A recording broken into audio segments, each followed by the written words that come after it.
சிவராம் அவர்கள் இந்த மண்ணிலே பல்துறை ஆளுமையாக வாழ்ந்த ஒருவர்.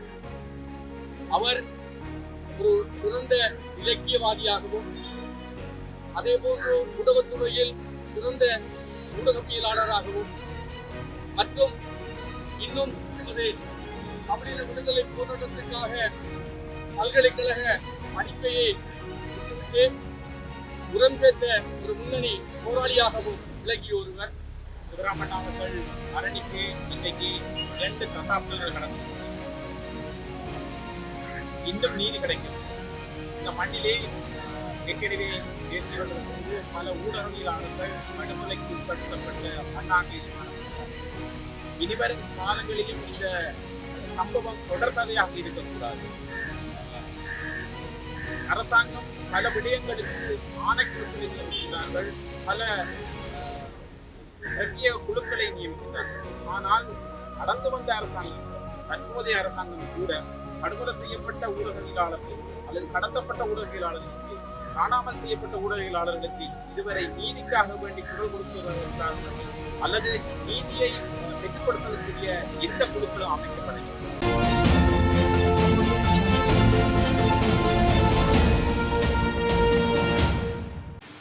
மத்தியில் வாழ்ந்து விடைபெற்று சென்றிருக்கின்ற மதிப்புக்குரிய ஊடகவியலாளர் தராக்கி என்று அழைக்கப்படுகின்ற அண்ணன் சிவராம் அவர்கள் மரணமடைந்தது 2005ஆம் ஆண்டு. அவர் மரணிக்கவில்லை, அவரை மரணிக்க வைத்தார்கள் என்பதுதான் வரலாறு. அண்ணன் சிவராம் அவர்கள் இந்த மண்ணிலே பல்துறை ஆளுமையாக வாழ்ந்த ஒருவர். அவர் ஒரு சிறந்த இலக்கியவாதியாகவும் அதே போன்று ஊடகத்துறையில் சிறந்த ஊடகவியலாளராகவும் மற்றும் இன்னும் நமது தமிழீழ விடுதலை போராட்டத்திற்காக பல்கலைக்கழக படிப்பையை விட்டுவிட்டு உரம் சேர்த்த ஒரு முன்னணி போராளியாகவும் விளங்கிய ஒருவர். அன்னாரை கொழும்பின் புறநகர் பகுதியில் வைத்து பாராளுமன்ற சுற்றுவட்டத்துக்கு அருகில் வைத்து சுட்டுக்கொலை செய்தார்கள் அந்த ஈவிரமடக்கம் அற்ற ஈனர்கள். அந்த கொடியவர்கள் அவரை கொன்றுவிட்டால் ஊடகத்துறையினுடைய நாடியை விட்டுவிடலாம் என்று நினைத்தார்கள். ஆனால் அவர்களுடைய எண்ணங்கள் நிறைவேறவில்லை. இந்த நாட்டை மாறி மாறி ஆட்சி செய்து வந்த 70 வருட காலமாக இந்த நாட்டை மாறி மாறி ஆட்சி செய்து வந்த ஐக்கிய தேசிய கட்சியினரும் ஸ்ரீலங்கா சுதந்திர கட்சியினரும் தமிழ் மக்களை எவ்வாறு நசிக்க முடியுமோ அவ்வளவு விதமாக அவர்கள் நசுக்கினார்கள். பல படுகொலைகளை செய்தார்கள். தமிழ் மக்களை கடத்தி காடாம்பலாக்க வைத்தார்கள். இந்த கொடூரங்களை எல்லாம் சகிக்க முடியாது அவருடைய பேனாமுனை எழுதியது. அந்த வரிசையிலே இந்த மண்ணில் நாட்டுப்பற்றாளர் அண்ணன் நடேசன் அவர்கள், யாழ்ப்பாணத்தில் நிமலராஜன், திருமலையில் சுயுதராஜன், அக்கரைப்பற்றில் தேவராஜன், ஏன் மட்டக்களப்பில் எங்கள் மத்தியிலே வாழ்ந்து கொண்டல் பத்திரிகையின் ஆசிரியராக இருந்த வர்ணகுலசிங்கம் வர்ணா அவர்கள், இவ்வாறு பலர் ஈவிரக்கமற்ற முறையிலே படுகொலை செய்யப்பட்டார்கள். ஆனால் இந்த ஆட்சியாளர்கள் தான் இந்த படுகொலையின் பின்னணியில் இருந்தார்கள் என்பது இப்பொழுதோ சகல மக்களுக்கும் விளங்கிவிட்டது. நான் இந்த இடத்தில் இருந்து தற்போதைய தேசிய மக்கள் சக்தி அரசாங்கத்தினுடைய ஜனாதிபதி அனுரகுமார திசாநாயக்க அவர்களுக்கு விடுக்கின்ற ஒரு வேண்டுகோள். கடந்த காலங்களில் நிகழ்த்தப்பட்ட ஊழல் மோசடிகளை நீங்கள் தூக்கி வைத்து இப்பொழுது சீர்தூக்கி பார்க்கின்றீர்கள். படுகொலை செய்த படுகொலையாளர்களை கைது செய்து நீங்கள் விசாரணை நடத்துகின்றீர்கள். ஆனால் உங்களுடைய தேர்தல் விஞ்ஞாபனத்தில் ஒன்றாக கூறப்பட்டது, மறைந்த ஊடகவியலாளர்கள், அதாவது படுகொலை செய்யப்பட்ட சிங்கள தமிழ் ஊடகவியலாளர்களுக்கு நீதியை பெற்றுத் தருவேன் என்று நீங்கள் உங்கள் தேர்தல் வாக்குறுதியாக அளித்திருந்திருக்கிறீர்கள். ஆனால் இதுவரை இவ்வாறு கொலை செய்யப்பட்ட அண்ணன் சிவராம், அண்ணன் நாட்டுப்பற்றாளர் நடேசன் போன்றவர்கள், நிமலராஜன் போன்றவர்களுக்குரிய நீதியை வழங்குவதற்குரிய உங்களுடைய அடிப்படை இன்னும் ஆரம்பமாகவில்லை என்று நினைக்கின்றோம். இன்று நாங்கள் 22வது வருடத்திலே இங்கு கூடியிருந்து மறைந்த மாமனிதர் சிவராம் அவர்களை நினைவு கூறுகின்றோம். அடுத்த ஆண்டு நாங்கள் இவ்வாறான ஒரு நினைவு கூறலை செய்வதற்கு முன்னர் நீங்கள் இந்த கொலையாளிகளை கண்டறிந்து அந்த கொலையின் பின்னணியில் இருந்தவர்கள் யார் என்பதை நீங்கள் கண்டறிந்து இந்த நாட்டிலே நீதியை நிலைநாட்ட வேண்டும். அப்போதுதான் உங்களுடைய ஆட்சியினுடைய உண்மையான நீதியமான வெற்றி கிட்டும் என்பது எங்களுடைய அபாவாகும். ஆகவே ஊடக சுதந்திரத்தை நீங்கள் மறுக்கவில்லை என்றால் எங்களுடைய ஊடகவியலாளர்கள் ஈவிரக்கமற்ற படுகொலை செய்யப்பட்டமை, அச்சுறுத்தப்படுகின்றமை, இவற்றுக்கெல்லாம் நீங்கள் சாவுமணி அடித்து எங்களுடைய நீதியை எங்களுக்கு பெற்றுத்தர வேண்டும் என்று கேட்டுக்கொள்கின்றேன். இங்கே மயிரிழையில் உயிர் தப்பி அந்த கட நேரத்திலே மயிரில் உயிர் சென்ற அண்ணன் மதிப்புக்குரிய இரா துறைரத்ன மூத்த ஊடகவியலாளர் இருந்து கொண்டிருக்கின்றார்.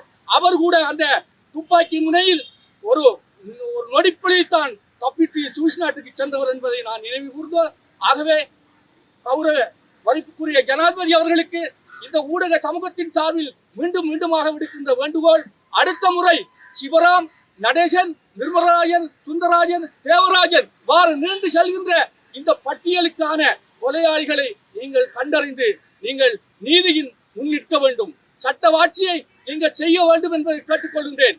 159 பாராளுமன்ற பிரதித்துவத்தை உங்களுக்கு மக்கள் அளித்தமை இவ்வாறான ஊழல்களையும் அடக்குமுறைகளையும் செய்தவர்களை துலாம்பரமாக வெளிச்சம் காட்ட வேண்டும் என்று கேட்டுக்கொண்டு அமைகின்றேன். வாய்ப்புக்கு நன்றி.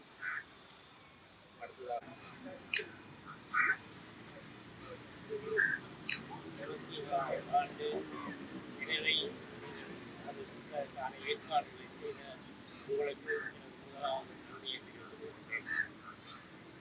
சிவராம் படுகொலை செய்யப்பட்ட அந்த காலத்திலே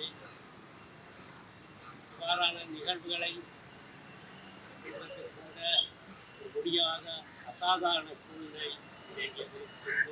அந்த நிலை மாறி ஓரளவுக்கு இந்த அஞ்சலி நிகழ்வுகளை யாவது செய்யக்கூடிய ஒரு ஓரளவுக்கான ஒரு சூழ்நிலை நிலை வந்திருப்பது மகிழ்ச்சி தருகிறது.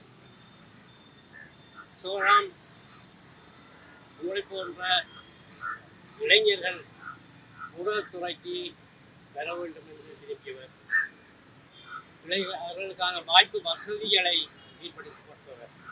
எப்பொழுதுமே செய்திகள் உண்மைத்தன்மையாக இருக்க வேண்டும், முழுமையாக இருக்க வேண்டும் என்பதிலே மிக உறுதியாக இருந்தவர். மட்டக்களப்பிலே அன்சாலை குண்டுவெடிப்பு நடைபெற்ற போது அவர் கவர்மெண்டின் பிரதம ஆசிரியராக இருந்தார். நான் மட்டக்களப்பின் செய்தியாளராக இருந்தேன். அந்த சம்பவம் நடைபெற்று சற்று நேரத்தில் நான் வைத்தியசாலைக்கு சென்ற போது உண்மையிலே ஆரம்பத்தில் அந்த சம்பவம் நடைபெற்ற உடனே எல்லோரும் எல்லா வானொலிகளுக்கும் எல்லா ஊடகங்களிலே அந்த இப்பொழுது முன்னாடி சமூக ஊடகங்களில் இப்பொழுது இருக்கவில்லை, வானொலி, தொலைக்காட்சி மற்றும் செய்திகள் எல்லா வானொலி அனைத்து வானொலிகளும் பயங்கரவாதிகளின் குண்டு தாக்குதல்கள் பொதுமக்கள் கொல்லப்பட்டார்கள் என்று செய்தார்கள். நான் இந்த வைத்தியசாலைக்கு சென்ற போது உண்மையை வைத்தியசாலை காயப்பட்டவர்களை பார்த்தபோது அவர்களை விசாரித்த போது பலர் துப்பாக்கி சங்கம் பட்டு துப்பாக்கி குண்டு பட்டு இறந்ததையும் துப்பாக்கி குண்டுகளால் காயப்பட்டதையும் அறியக்கூடியதாக காணக்கூடியதாக. இந்த சம்பவத்தை உடனடியாக சிவராமுக்கு நான் சொன்னேன். அது குண்டு உடைப்பிலே ஒன்று 2 பேர் தான் காயப்பட்டது. ஏனையவர்கள் அனைவரும் சற்று நேரத்துக்கு பின்னர் சரியாக அறிமுகப்படுத்தி பின்னர் அங்கு முன்னேறி வந்த இராணுவத்தினரால் கொல்லப்பட்டார்கள். அரை மணி நேரத்துக்கு பின்னர் அங்கு வந்து இறங்கிய புதுமலை பகுதியில் பாடசாலை மாணவர்கள் துப்பாக்கி சூட்டிலே காயப்பட்டார்கள். உடனடியாக சிவராம் அந்த செய்தியை முழுமையாக எத்தனை பேர் இராணுவத்தின் துப்பாக்கி சூட்டிலே இறந்தார்கள், காயமடைந்தார்கள், எத்தனை பேர் கொண்டாடிப்பட்டு கொடுக்காற்றிலே காயமடைந்தார்கள் விவரமாக இருக்கிறார். தமிழ்நெட் மட்டும்தான் அதே செய்தி தணிக்கைகள் இருந்த காலம். தமிழ்நெட் மட்டும்தான் அந்த உண்மை செய்தியை வெளியிட்டது. அது பின்னர் அதன் பின்னர் பல விசாரணைகள் நடைபெற்ற இராணுவத்தினரால் விசாரிக்கப்பட்டோம். அதுதான் வேறு கலை. ஆனால் எப்பொழுதுமே சம்பவங்களை உண்மைத்தன்மையாக நேரடியாக பார்த்து சரியான தகவல்களை பெற்று வெளியிட வேண்டும் என்பதிலே சிவராம் மிக உறுதியாக இருந்தார். அதற்கு இந்த செய்தி இன்றைக்கு தமிழ்நேட் அந்த செய்தியை உண்மையான அந்த செய்தியை உண்மையிலே காயமடைந்தவர்கள் துப்பாக்கி சூட்டிலும் காயமடைந்தார்கள் இறந்தார்கள் என்ற அந்த செய்தியை தமிழ்நேட் அங்கு வெளியிடவில்லை என்றால் ஏனைய ஊடகங்கள் குண்டுத்தாக்கலை பயங்கரவாதிகள் குண்டுத்தாக்கலை இறந்தார்கள் காயமடைந்தார்கள் என்ற செய்திதான் மக்களிடையே உண்மை என்று வெளிவந்திருக்கு. அவை எப்பொழுதுமே உண்மையை சரியாக தெளிவாக சொல்ல வேண்டும் என்பதே சிவராம் உறுதியாக இருந்தார். சிவராம் தனியே ஒரு உடலியலாளர் அல்ல, ஒரு இலக்கியவாதியாக, ஒரு போராளியாக, ஒரு அரசியல் கட்சியின் செயலாளராக, பின்னர் பத்திரிகையாளராக, சமூக செயற்பாட்டாளராக, பல்வேறு பரிமாணங்களை கொண்டவராக சிவராம் திகழ்ந்தார். அது சிவராமின் வரலாற்றை நீங்கள் வாசிக்கின்ற போது பார்க்கின்ற போது நீங்கள் உணர்ந்திருக்கிறீர்கள். தனியே சிவராம் ஒரு உடலியலாளர் அல்ல, தனியே ஒரு போராளி அல்ல, தனியே ஒரு இலக்கியவாதி அல்ல. அவர் எந்த துறையிலே அவர் கால் பதித்தாரோ, எந்த துறையிலே தடம் பதித்தாரோ அதில் தன்னை ஆழமாக வேரூன்றி அதில் மிக உறுதியாக இருந்தவர். தன்னுடைய திறமையை முழுமையாக வெளிப்படுத்தியவர். ஆனால் வாழ்ந்த காலம் 50 வயதுக்கு உட்பட்ட காலம். ஆனாலும் கூட அந்த வாழ்ந்த காலத்தில் அவர் பல்வேறு பரிமாணங்களை கொண்டவராக இருந்தார். ஆனால் துரதிருஷ்டவசமாக அவருடைய ஆயுட்காலம் 50க்கு உட்பட்ட மிக இளமையான வயதில் படைக்கப்பட்டது. ஆனாலும் கூட அவருடைய கொலைக்கு நான் நினைக்கவில்லை நீதி கிடைக்கும் என்று பெருமராஜா நீதி ஜனாதிபதியிடம் நீதி வேண்டி ஒரு கோரிக்கையை கொடுத்திருந்தார். நான் நம்பவில்லை. தமிழ் மட்டுமில்லை, ஊடகவியலாளர் மறைந்த கொல்லப்பட்ட ஊடகவியலாளர்களுக்கு நீதி இந்த அரசாங்கத்தில் கிடைக்கும் என்று நான் நம்பவில்லை. சிவராம் நிபுணராஜன் போன்றவர்களுடைய படுகொலை வழக்குகள், கோவைகள் எரிக்கப்பட்டு வழக்குகள் தள்ளுபடி செய்யப்பட்டிருக்கிறது. இனி மீண்டும் அந்த வழக்குகள் மீள புறப்படுமோ, அந்த ஆவணங்கள் அனைத்துமே, சான்ற பொருட்கள், ஆவணங்கள், கோவைகள் அனைத்துமே, சிவராமின் ஆவணங்கள் அனைத்துமே நீதிமன்ற களஞ்சியத்தில் எரிக்கப்பட்டது. அந்த வழக்கை தள்ளுபடி செய்யப்பட்டது. இதுதான் அதுதான் இன்றல்ல, நேற்றல்ல, முந்தைய அரசாங்கம் சரி, இந்திய அரசாங்கம் நிலையதான். நீதிமன்றம் மிக மிக பாதுகாப்பான இடம் என்று சொல்லப்படுகின்ற இடங்கள் நீதிமன்றம். அந்த நீதிமன்றத்திலேயே இந்த கோவைகள் எரிக்கப்பட்டு சிவராமின் வழக்கு முழுமையாக தள்ளுபடி செய்யப்பட்டது. ஆகவே நாங்கள் இந்த நாட்டில் சிவராம் போன்றவர்களின் படுகொலைகளுக்கு நீதி கிடைக்கும் என்று நம்புவது அது ஏமாற்றுத்தரமான. அது இருந்தாலும் நாங்கள் தொடர்ந்து இதற்காக குரல் கொடுக்க வேண்டும்.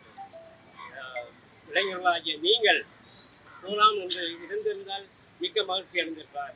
இதை பார்த்து மட்டக்களப்பில் இவ்வளவு இளைஞர்கள் இந்த உணவுத்துறையிலே கால் பதித்திருக்கிறார்கள், துணிச்சலுடன் பணியாற்றுகிறார்கள் என்பதை பார்க்கின்ற போது சிவராம் மகிழ்ச்சி அடைந்திருக்கிறார். அவருடைய ஆத்மா சாந்தி அடையும்.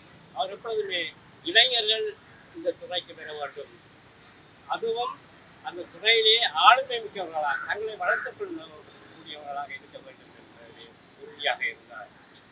அந்த நாட்களிலே தொழில்நுட்ப வசதிகள் மிக குறைந்த காலமாக இருந்தாலும் கூட எல்லோருமே கணனி யுகத்துக்கு கொண்டு வந்த ஊக்கம் படுத்தியவர் சிவராம் தான். ஆரம்பத்திலே என்னை தியானந்தமூர்த்தி போன்றவர்களை ஆரம்பத்தில் நான் கணவனை கூட அதில் முழுமையாக ஈடுபடுத்தி இந்த தொழில்நுட்ப துறையின் வேகத்துக்கு எங்களை கொண்டு வந்து சேர்த்ததிலே சிவராமுக்கு மிகப்பெரிய பங்கு இருக்கிறது. என்று அவர் இருந்திருந்தால் உங்களை போன்றவர்களுடைய இளைஞர்கள் இந்த துறையிலே ஆர்வத்தோடு மட்டக்களப்பிலே இவ்வளவு இளைஞர்கள் துறையில் எடுப்பதில் மிக மகிழ்ச்சி அடைந்திருந்தார். அவருடைய ஆத்மா உண்மையிலே உங்களை பார்த்து சாந்தி அடையும் என்று கூறி இந்த வாய்ப்புக்கு நன்றி கூறி விடுவிக்கின்றேன். நன்றி, வணக்கம். சிவராமண்ணா அவர்கள் மரணித்து இன்றைக்கு 2 தசாப்தங்கள் கடந்திருக்கின்றன. இன்னும் நீதி கிடைக்கவில்லை. இந்த மண்ணிலே ஏற்கனவே பேசியவர்கள் போன்று பல ஊடகவியலாளர்கள் படுகொலைக்கு உட்படுத்தப்பட்ட மண்ணாக இது காணப்படுகிறார்கள். இனிவரும் காலங்களிலும் இந்த சம்பவம் தொடர்கதையாக இருக்கக்கூடாது.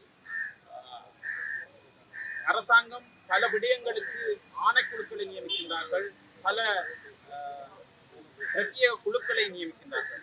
ஆனால் கடந்து வந்த அரசாங்கங்களும் தற்போதைய அரசாங்கம் கூட படுகொலை செய்யப்பட்ட ஊடகவியலாளர்களுக்கு அல்லது கடத்தப்பட்ட ஊடகவியலாளர்களுக்கு, காணாமல் செய்யப்பட்ட ஊடகவியலாளர்களுக்கு இதுவரை நீதிக்காக வேண்டி குரல் கொடுக்குவதற்காக வேண்டி அல்லது நீதியை பெற்றுக் கொடுப்பதற்குரிய எந்த குழுக்களும் அமைக்கப்படவில்லை. எனவே இந்த அரசாங்கம் அடுத்து வருகின்ற சிவராமண்ணனின் அடுத்து வருகின்ற ஆண்டு நினைவுக்குள்ளே ஆவது இவ்வாறான படுகொலைகளை விசாரிப்பதற்கு கூட ஒரு பிரத்யோக ஆணைக்குழுவையோ அல்லது பிரத்யேக குழுவையோ அமைக்க வேண்டும். அவ்வாறு நினைத்தான் ஏற்கனவே கூறியது போன்று இந்த அரசாங்கம் முன்வைத்து வந்த தேர்தல் விஞ்ஞாபனத்தில் கூட படுகொலை செய்யப்பட்ட ஊடகவியலாளர்களுக்கு நாங்கள் நீதி வழங்குவோம், அவர்களுக்குரிய காணாமல் பட்ட ஊடகவியலாளர்களை கண்டுபிடிப்பதற்குரிய வழிவகை செய்வோம் என்று கூறி வந்த அரசாங்கம் தற்போது கூட இந்த விடயத்தை கையில் எடுக்க வேண்டும்.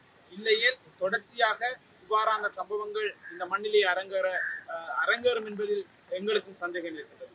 ஆனாலும் எங்களுடைய அடுத்த சந்ததியினருக்கு இவ்வாறான நிகழ்வுகளை நாங்கள் தெரியப்படுத்த வேண்டிய கடப்பாடு எங்களுக்கு இருக்கின்றது. வருடந்தோறும் படுகொலை செய்யப்பட்ட ஊடகவியலாளர்கள், கடத்தப்பட்ட ஊடகவியலாளர்களுடைய நினைவு அஞ்சலிகளையும் நினைவு தினங்களையும் நாங்கள் இந்த மண்ணிலே அவ்வப்போது வருடந்தோறும் நாங்கள் நிகழ்த்தி வருகின்றோம். இதனை எங்களால் விட்டுவிட முடியாது.